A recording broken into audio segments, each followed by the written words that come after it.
നമസ്കാരം. വാർ, പഠാൻ എന്നീ ചിത്രങ്ങൾക്ക് ശേഷം സിദ്ധാർത്ഥാനന്ദിന്റെ സംവിധാനത്തിൽ തിയേറ്റർ റിലീസായി വന്ന ഹിന്ദി ചിത്രം ഋതിക് റോഷൻ, ദീപിക പദുക്കോൺ, അനിൽ കപൂർ എന്നിവർ പ്രധാന വേഷങ്ങളിലെത്തിയ ഫൈറ്റർ 3Dയിലാണ് ചിത്രം വന്നിരിക്കുന്നതും. ഈ ചിത്രത്തെക്കുറിച്ചാണ് ഇന്ന് നമ്മൾ മൺസൂൺ മീഡിയയിൽ സംസാരിക്കുന്നത്. ഷംഷേർ പത്താനിയാണ് ചിത്രത്തിലെ നായകൻ. ഇന്ത്യൻ എയർഫോഴ്സിലെ സ്പെഷ്യൽ ഫോഴ്സിലെ ഒരു മെമ്പർ കൂടെയാണ്. മിനാൽ റാത്തോർ, സർതാജ് സിംഗ്, ബഷീർ ഖാൻ, സുഖി തുടങ്ങിയവരൊക്കെയാണ് ആ ടീമിലെ മറ്റംഗങ്ങൾ. ടീമിൻ്റെ കമാൻഡിംഗ് ഓഫീസറായി റോക്കി എന്ന് വിളിക്കപ്പെടുന്ന രാകേഷ് ജയ്സിംഗ്. ഈ ഒരു ടീമിൻ്റെ കഥ കൂടെയാണ് ചിത്രം. കമാൻഡിംഗ് ഓഫീസറും പാർട്ടിയും അത്ര രസത്തിലല്ല. 2 വർഷങ്ങൾക്ക് മുന്നേ ഒരു മിഷനുമായി ബന്ധപ്പെട്ട സംഭവവും പാർട്ടിയുടെ ജീവിതത്തിലെ നഷ്ടങ്ങളുമൊക്കെ തുടക്കത്തിൽ തന്നെ പറയുന്നുമുണ്ട്. ഇന്ത്യയും പാകിസ്ഥാനും തീവ്രവാദവും ഒക്കെ വിഷയമാകുമ്പോൾ കഥയുടെ ഗതി എങ്ങനെയാണെന്ന് ഊഹിക്കാവുന്ന സാഹചര്യമാണെങ്കിലും അത്യാവശ്യം വെടിപ്പായി തന്നെ സിനിമ കൊണ്ടുപോയിട്ടുണ്ട് എന്ന് തന്നെയാണ് എടുത്തു പറയാനുള്ള ഒരു പോസിറ്റീവ് എന്നത്. പ്രകടനത്തിലേക്ക് വന്നാൽ ഋതിക് റോഷനാണ് പാട്ടി എന്ന കഥാപാത്രമായിട്ട് എത്തുന്നത്. അദ്ദേഹത്തിൻ്റെ സ്റ്റൈൽ, സ്ക്രീൻ പ്രസൻസ് ഒക്കെ ഉപയോഗപ്പെടുത്തുന്ന ഒരു കഥാപാത്ര രൂപീകരണവുമാണ്. അതേസമയം പെർഫോം ചെയ്യാനുള്ള ഒരു സ്പേസും നൽകുന്നുണ്ട്. ഋതിക് റോഷൻ നന്നായി തന്നെ ചെയ്തിട്ടുമുണ്ട്. ലൈഫിലെ പ്രതിസന്ധി ഘട്ടങ്ങളെയൊക്കെ കൺവിൻസിംഗ് ആയി തന്നെ അദ്ദേഹം സ്ക്രീനിൽ കൊണ്ടുവന്നതും കാണാം. തുടക്കത്തിൽ ബിരിയാണി എടുക്കാൻ പോകുമ്പോഴുള്ള പ്ലീസ് സീക്വൻസ് ഒക്കെ രസമായി തന്നെ സിനിമയിൽ ബ്ലെൻഡ് ചെയ്തിട്ടുമുണ്ട്.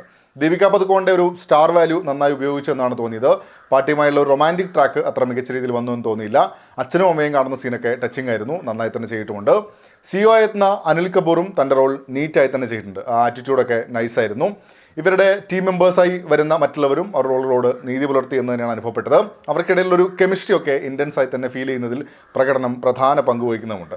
പിന്നെ പറയേണ്ടത് വില്ലനാണ്. ഇത്തരമൊരു കഥയിൽ പ്രതീക്ഷിക്കാവുന്ന ഒരു കഥാപാത്ര രൂപീകരണം തന്നെയാണ് ഇവിടെയും കാണാൻ സാധിക്കുക. മാത്രമല്ല ഡയലോഗ്സും അങ്ങനെ കാര്യമായി നൽകുന്നില്ല. പക്ഷേ look, body language and performance കിട്ടുമായി തന്നെ ചെയ്തിട്ടുണ്ട്. നമുക്കൊരു ഇൻറ്റൻസ് ഫീൽ തന്നെ നൽകുന്നുമുണ്ട്. ദേശീയത തന്നെയാണ് ഫൈറ്റർ എന്ന ചിത്രവും വിഷയമാക്കുന്നത്. ഇന്ത്യ പാകിസ്ഥാൻ പ്രശ്നങ്ങൾ, യഥാർത്ഥ സംഭവങ്ങളെ കൂടെ ഈ ഒരു കഥയിലേക്ക് കൊണ്ടുവരുന്നുമുണ്ട്. ഗംഭീരമായി ചെയ്തു എന്ന് തോന്നിയില്ലെങ്കിലും ഡീസൻ്റായി തന്നെ പ്രസൻറ്റ് ചെയ്തു എന്ന് പറയാം.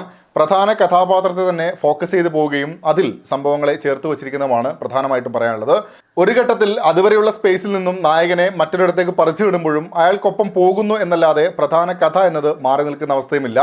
പാർട്ടിയുടെ പേഴ്സണൽ ലൈഫിനെ കൊണ്ടുവന്നിരിക്കുന്നതും നല്ല രീതിയിൽ തന്നെയാണ്. ടെക്നിക്കലി നോക്കിയാലും കൊള്ളാവുന്ന വർക്ക് തന്നെയാണ് ഫൈറ്റർ എന്ന സിനിമ. 3D എഫക്റ്റ് എന്നത് ചിലയിടങ്ങളിൽ നല്ലതായിരുന്നു, പ്രത്യേകിച്ച് എയർ ഫൈറ്റൊക്കെ വരുന്ന സമയത്ത്. CGI വർക്കൊക്കെ എടുത്തു പറയേണ്ടുന്ന പോസിറ്റീവാണ്. സിനിമയിലെ മറ്റൊരു എടുത്തു പറയേണ്ടുന്ന പോസിറ്റീവ് എന്നത് എയർ ഫൈറ്റ് സീക്വൻസുകളായിരുന്നു. വെട്ടിപ്പായി തന്നെ ചെയ്തിട്ടുണ്ട്. Victory is more important than rules എന്ന് സിനിമയിൽ തന്നെ ഇടയ്ക്ക് പറയുന്നുണ്ട്. അതുകൊണ്ട് തന്നെ സിനിമയ്ക്കകത്ത് പറയുന്ന സംഭവങ്ങൾക്ക് വലിയ ലോജിക്കൽ പ്രാധാന്യം നൽകുന്നതുമില്ല. അതായത് ഇതൊക്കെ എങ്ങനെ സാധ്യമാകും എന്നൊരു ചോദ്യം ഇടയ്ക്കെങ്കിലും സിനിമ കണ്ടുകൊണ്ടിരിക്കുമ്പോൾ മനസ്സിൽ വരുന്നുണ്ട്. കഥയും സംഭവങ്ങളുമൊക്കെ നോക്കിയാൽ പുതുതായി എന്തെങ്കിലും സമ്മാനിക്കുന്ന ചിത്രമാണ് ഫൈറ്റർ എന്ന് തോന്നിയില്ല. അത്തരമൊരു സ്പേസിലും തിയേറ്ററിൽ കയറുന്ന പ്രേക്ഷകനെ എൻഗേജ് ചെയ്ത് നിർത്താനും സംവിധായകന് സാധിക്കുന്നുണ്ട്. പ്രധാന കഥാപാത്രത്തെയും അയാളുടെ ടീമിനെയും ഇമോഷണലി കണക്ട് ചെയ്യാൻ പ്രേക്ഷകന് സാധിക്കുന്നുണ്ട്. പിന്നെ ആക്ഷൻ സീക്വൻസുകളും കൊള്ളാമായിരുന്നു, പ്രത്യേകിച്ച് എയറിലുള്ളത്. ഓവറോൾ എന്നെ സംബന്ധിച്ചിടത്തോളം ഒരു വാച്ചബിൾ സിനിമയായിട്ട് തന്നെയാണ് അനുഭവപ്പെട്ടത്. സ്റ്റാർ വരുന്ന സമയത്തും സ്റ്റൈൽ മാത്രമല്ല ഇമോഷണലി കൂടെ കണക്റ്റ് ആക്കി കൊണ്ടുപോകാൻ മിക്ക സ്ഥലത്തും ചിത്രത്തിന് സാധിക്കുന്നുമുണ്ട്. നിങ്ങളും സിനിമ കണ്ടിട്ടുണ്ടെങ്കിൽ അഭിപ്രായങ്ങൾ കമൻറ്റ് ബോക്സിൽ പങ്കുവെക്കുന്നു വരുന്നു. മറ്റൊരു സിനിമയുടെ വിശേഷങ്ങളുമായി നമുക്ക് വീണ്ടും കാണാം. അതുവരേക്കും ടേക്ക് കെയർ, ബൈ ബൈ.